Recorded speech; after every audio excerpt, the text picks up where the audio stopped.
Voilà donc pour l'essentiel de l'actualité. Vous restez avec nous sur France Info. On se retrouve dans un instant pour un nouveau journal à 13 h. À tout à l'heure.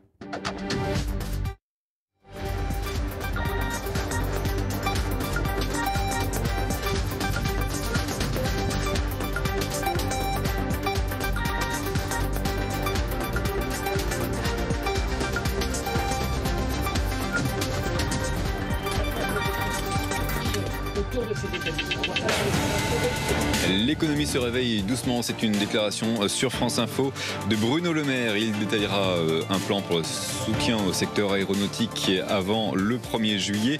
Un autre concernant celui de l'automobile sera détaillé d'ici une quinzaine de jours. Maintenant, il souhaite notamment favoriser l'achat de véhicules propres. Autre annonce du ministre de l'économie, le chômage partiel. Il ne doit pas, dit-il, s'inscrire dans la durée. Il ne souhaite pas non plus d'augmentation d'impôts. La dette ne sera pas effacée, elle sera remboursée par la croissance et par la relance de l'activité. Depuis le début de la matinée, c'est un retour à l'école pour les 6e et les 5e, en tout cas ceux qui habitent dans des départements classés en vert. 4000 établissements sur 7000 au total, ça représente 5,4% des collégiens. Jean-Michel Blanquer a fait pour l'occasion un déplacement dans un collège de l'Eure et a noté que 7 écoles sont fermées dans le Nord après un cas de Covid.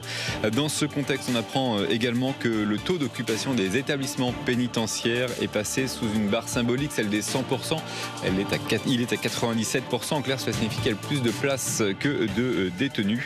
Déclaration de Stéphane Bredin, directeur de l'administration pénitentiaire sur France Info. 13 500 détenus ont obtenu une libération anticipée depuis le début du confinement.